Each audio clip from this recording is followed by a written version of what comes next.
இலங்கை இயற்கை அழகு நிரம்பிய ஒரு தீவு நாடு. ஆனா அந்த அழகிய நிலப்பரப்புக்குள்ள பல தசாப்தங்களா எரிஞ்சுக்கிட்டு இருந்த ஒரு வலியும் காயமும் இருக்கு. அதான் இலங்கை தமிழர்களோட கதை.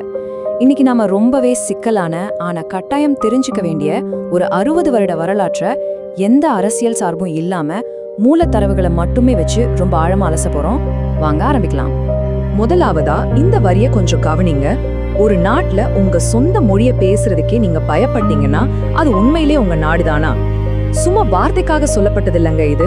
அடுத்த பல பத்தாண்டுகளா அங்க நடந்த மிகப்பெரிய அரசியல் மற்றும் உணர்வு பூர்வமான போராட்டத்தோட ஆணி வேறே இந்த கேள்விதான். யோசிச்சு பாருங்க, ஒரு சமூகத்தோட அடிப்படை உரிமையான தாய்மொழியே மறுக்கப்படும் போது அதோட விளைவுகள் எவ்வளவு கொடூரமா இருக்கும். சரி, நாம விஷயத்துக்குள்ள போலாம்.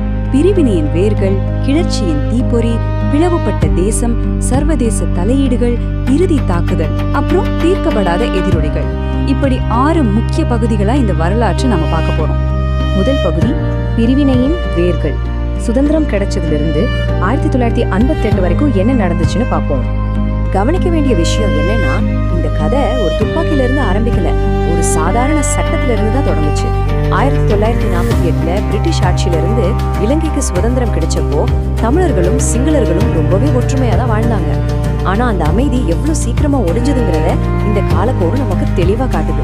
1948 இருந்து அந்த ஒற்றுமை வெறும் 8 வருஷத்துல, அதாவது 1956 வந்த ஒரு ஒற்றை சட்டத்தால சுக்குநூறா உடையுது.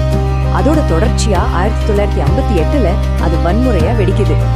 ஆயுதங்கள் செய்யாத வேலைய இந்த சிங்களம் மட்டும் சட்டம் செஞ்சதுன்னு தான் சொல்லணும். 1956 கொண்டு வரப்பட்ட இந்த சட்டம் சிங்களம் மட்டுமே அதிகாரப்பூர்வ மொழின்னு அறிவிச்ச உடனே தமிழர்கள் அரசு வேலைகள்ல இருந்து அப்படியே ஓரம் கட்டப்பட்டாங்க. அதிக மார்க் எடுத்த தமிழ் மாணவர்களுக்கு கூட பல்கலைக்கழகத்துல இடம் மறுக்கப்படுது. கொஞ்சம் நினைச்சு பாருங்க, ஒரு முழு சமூகமும் தங்களோட சொந்த நாட்டிலேயே அந்நியர்களா உணர ஆரம்பிச்சாங்க. எங்களுக்கு சம உரிமை வேணும்னு மக்கள் ரொம்ப அமைதியா தெருக்கள்ல இறங்கி போராடினாங்க. ஆனா அதுக்கு பதிலா அவங்களுக்கு கிடைச்சது வன்முறை தான். 1958 தமிழர்களோட வீடுகள் கொளுத்தப்பட்டு மக்கள் தாக்கப்பட்டாங்க. பல குடும்பங்கள் ராத்திரியோட ராத்திரியா தப்பிச்சு போக வேண்டிய ஒரு மோசமான நிலைமை உருவாகிடுச்சு. அடுத்து இரண்டாம் பகுதி, கிளர்ச்சியின் தீப்பொறி. 1970களில் இருந்து 1983 வரைக்கும். 1958 கலவரத்துக்கு பிறகும் அங்க நிலைமை சரியாகலைங்க. 1970களில் பல தமிழ் இளைஞர்களோட மனசுல ஒரு முக்கியமான கேள்வி எழுந்தது. அமைதியா கேட்டும் உரிமை கிடைக்கலனா அடுத்து என்ன பண்றது? இந்த கேள்விதான் இலங்கையில ஆயுத போராட்டத்துக்கான விதையா மாறுச்சு. அந்த நேரத்துல பல சிறிய தமிழ் ஆயுத குழுக்கள் உருவாக ஆரம்பிச்சாலும் வேலுப்பிள்ளை பிரபாகரன் தலைமையிலான LTTE அமைப்பு வட இலங்கையில ரொம்பவே சக்தி வாய்ந்த ஒன்றா உருவெடுத்துச்சு. மெல்ல மெல்ல வட இலங்கை முழுக்க பதற்றம் அதிகமாக தொடங்குச்சு. இந்த ஒட்டுமொத்த வரலாற்றிலையும் 13 அப்படிங்கிற இந்த எண் ஒரு மிகப்பெரிய திருப்பு முனை. ஏன்னு கேக்குறீங்களா? 1983 LTTE நடத்தின ஒரு தாக்குதல்ல 13 இலங்கை ராணுவ வீரர்கள் கொல்லப்பட்டாங்க. இலங்கை வரலாற்றையே நிரந்தரமா மாத்தி எழுதின ஒரு வருஷம்னா அது 1983 தான். இந்த ஒற்றை சம்பவம் தான் நாடெங்கும் ஒரு பேரழிவை ஏற்படுத்தின வன்முறைக்கு ஒரு தீப்பொறியா அமைஞ்சது. அந்த தாக்குதலோட நேரடி விளைவுதான் இந்த கருப்பு ஜூலை அல்லது பிளாக் ஜூலை. இதை படிக்கும் போதே அந்த மக்களோட பயம் நமக்கு அப்படியே புரியுதுல. கொழும்பு உட்பட பல பகுதிகளில் தமிழர்கள் குறிவைக்கப்பட்டாங்க. வீடுகள் எரிக்கப்பட்டு கடைகள் கொள்ளையடிக்கப்பட்டுச்சு. ஆயிரக்கணக்கான மக்கள் கொல்லப்பட்டதா தகவல்கள் வெளியாச்சு. குடும்பமா தங்களோட குழந்தைங்களை தூக்கிக்கிட்டு உயிரை காப்பாத்திக்க கடற்கரைகளை நோக்கி ஓடினாங்க. சிலருக்கு உயிர் பழைக்க வாய்ப்பு கிடைச்சது, ஆனா பல பேர் திரும்பி வரவே இல்லை. இந்த கொடூரமான நாட்களுக்கு பிறகுதான் ஆயிரக்கணக்கான தமிழ் இளைஞர்கள் ஆயுத இயக்கங்கள்ல போய் சேர ஆரம்பிச்சாங்க. அங்கதான் இலங்கையோட உள்நாட்டு போர் அதோட முழு வடிவத்தை எடுக்குது. மூன்றாம் பகுதி, பிளவுபட்ட தேசம். 26 வருட போரின் யதார்த்தம் என்னன்னு பார்ப்போம். அடுத்த ஒரு 2.5 தசாப்தங்களுக்கு, அதாவது கிட்டத்தட்ட 26 வருஷமா இலங்கை ஒரு முழுமையான போர்க்களமாவே மாறிடுச்சு. குண்டுவெடிப்புகள், திடீர் தாக்குதல்கள்னு பயம் மட்டுமே மக்களோட அன்றாட வாழ்க்கையா இருந்துச்சு. இந்த 2 தரப்புக்கும் இடையிலான முரண்பாடுதான் நாட்டை வழி நடத்துச்சு. இங்க கவனிக்க வேண்டிய சுவாரஸ்யமான விஷயம் என்னன்னா, ஒரு பக்கம் இலங்கை அரசு தன்னோட ராணுவ பலத்தை வச்சு இந்த ஆயுத இயக்கத்தை முற்றிலும் அழிக்க தீவிரமா போராடுறாங்க. ஆனா மறுபக்கம் LTTE வடக்கு மற்றும் கிழக்கு பகுதிகளில் தங்களுக்கென சொந்தமா போலீஸ், நீதிமன்றம், வரி வசூல் அமைப்புன்னு ஒரு தனி நிழல் அரசாங்கத்தையே ரொம்ப நேர்த்தியா நிர்வகிச்சுட்டு வந்தாங்க. ஆனா இந்த 2 பெரும் சக்திகளுக்கு நடுவுல மாட்டிக்கிட்டது யாரு? சாதாரண பொதுமக்கள் தான். போருக்கு முன்னாடி ரொம்ப அமைதியா இருந்த அவங்களோட வாழ்க்கை எப்படி தலைகீழா மாறுச்சுன்னு இந்த அட்டவணையை பார்த்தாலே புரியும். குழந்தைங்க பள்ளிக்கூடத்துக்கு போக பயப்படுறாங்க, கடலுக்கு மீன் பிடிக்க போனவங்க உசுரோட திரும்புவாங்களான்னு பயம், ஏதோ ஒரு சின்ன சத்தம் கேட்டாலே உசுர கையில பிடிச்சுக்கிட்டு மக்கள் ஓடி ஒளியிற நிலைமைக்கு தள்ளப்பட்டாங்க. இதுதாங்க ஒரு போரோட உண்மையான கொடூரம். 4ஆம் பகுதி சர்வதேச தலையீடுகள், அதாவது முரண்பாடு எப்படி எல்லைகளை தாண்டி பரவுச்சுங்கிறத பார்ப்போம். இந்த உள்நாட்டு போர் வெறும் இலங்கைக்குள்ள மட்டும் சுருங்கிடல, தெற்காசியாவோட ராஜதந்திர உறவுகளையே நிரந்தரமா மாத்தி அமைக்கிற அளவுக்கு இது அண்டை நாடுகளையும் உள்ள எடுத்துச்சு. குறிப்பா இந்தியா. 1987ல இந்தியாவுக்கும் இலங்கைக்கும் இடையில ஒரு ஒப்பந்தம் கையெழுத்தாகி இந்தியா அமைதி படை அங்கே அனுப்பப்படுது. ஆனா அங்க நிலைமை முற்றிலுமா தலகீழாகுது. அமைதியை நிலைநாட்ட போன இந்திய படைகளுக்கும் LTTEக்கும் இடையில யாருமே எதிர்பாராத விதமா நேரடி மோதல் வெடிக்குது. இதுல நூற்றுக்கணக்கான இந்திய வீரர்களும் உயிரிழக்கிறாங்க.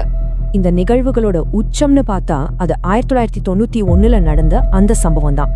தமிழ்நாட்டுல நடந்த ஒரு தற்கொலைப்படை தாக்குதல்ல இந்தியாவோட முன்னாள் பிரதமர் ராஜீவ்காந்தி கொல்லப்படுறாரு. இது உலகம் முழுக்கவே ஒரு மிகப்பெரிய அதிர்வலியை ஏற்படுத்துச்சு. சர்வதேச பார்வையாளர்களோட கோணத்துல இது ஒரு மிகப்பெரிய திருப்புமுனை. ஏன்னா இதுக்கு பிறகுதான் பல நாடுகள் LTTE ஒரு தீவிரவாத அமைப்பா அறிவிக்க ஆரம்பிச்சாங்க. 5ஆம் பகுதி இறுதி தாக்குதல். 2008 முதல் 2009 வரையிலான காலகட்டம்.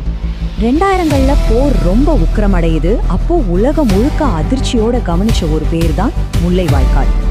தொடர் விமான தாக்குதல்கள், கடற்படை மோதல்கள்னு நடந்துகிட்டு இருந்தப்போ இலங்கை அரசு இதுதான் இறுதி போர்னு அறிவிச்சு வட இலங்கையில மிகப்பெரிய இராணுவ நடவடிக்கைகளை ஆரம்பிக்கிறாங்க. மனித உரிமை அமைப்புகள் கொடுக்கிற தரவுகளை பார்த்தா பல்லாயிரக்கணக்கான பொதுமக்கள் அந்த சின்ன நிலப்பரப்புக்குள்ள சிக்கிக்கிட்டாங்க. சாப்பாடு கிடையாது, உயிர் காக்கும் மருந்துகளும் கிடையாது. இடைவிடாத குண்டு வீச்சுகளுக்கு நடுவுல மக்கள் அங்கும் இங்கும் உயிருக்கு பயந்து ஓடுறாங்க. பல குடும்பங்கள் சிதறி போச்சு. எத்தனையோ குழந்தைகள் பெற்றோர்களை இழந்து அனாதைகளா ஆனாங்க. இந்த மனிதாபிமான நெருக்கடிய உண்மையாவே நினைச்சு பார்க்க கூட ரொம்ப கஷ்டமா இருக்கு. இறுதியா 2009 மே மாதம் போர் முடிஞ்சிடுச்சுன்னு இலங்கை அரசு அதிகாரப்பூர்வமா அறிவிக்குது. LTTE தலைவர் பிரபாகரனும் உயிரிழந்ததா செய்திகள் வெளியாகுது. கிட்டத்தட்ட 26 வருஷமா நீடிச்ச அந்த ஆயுத போராட்டம் அதிகாரப்பூர்வமா முடிவுக்கு வருது. அத்தனை வருஷமா கேட்டுக்கிட்டு இருந்த துப்பாக்கி சத்தங்கள் ஒரு வழியா ஓய்ந்து போச்சு. கடைசி பகுதி தீர்க்கப்படாத எதிரொலிகள். துப்பாக்கிகளின் மௌனத்திற்கு அப்பால் என்ன நடக்குதுன்னு பார்ப்போம். ஒரு போர் அதிகாரப்பூர்வமா முடிஞ்சிடுச்சுன்னா அங்க இருக்கிற மக்களோட வலிகளும் முடிஞ்சிடுச்சுன்னு அர்த்தம் கிடையாதுங்க. இந்த போர் விட்டுட்டு போன மனித விலைய நாம கண்டிப்பா உணரணும். எத்தனையோ ஆயிரக்கணக்கான உயிர்கள் இனி எக்காலத்துக்கும் திரும்பி வரவே போறதில்ல. போரில் காணாம போன தங்களோட உறவுகளை இன்னும் கூட பல குடும்பங்கள் தேடிக்கிட்டு தான் இருக்காங்க. காணாம போன தங்களோட குழந்தைங்களுக்காக பல தாய்மார்கள் இன்னைக்கும் வாசலையே பார்த்து காத்துக்கிட்டு இருக்காங்க. அந்த போர்ல தப்பிச்சவங்களுக்கு உணர்வு பூர்வமா இந்த போர் இன்னும் முடிவடையவே இல்லைங்கிறது தான் நிதர்சனமான உண்மை. நம்ம தரவுகள் நமக்கு முன்வைக்கிற இறுதி மற்றும் ரொம்ப ஆழமான ஒரு கேள்வி இதுதான். இந்த போர்ல உண்மையிலேயே யாரு தான் ஜெயிச்சாங்க?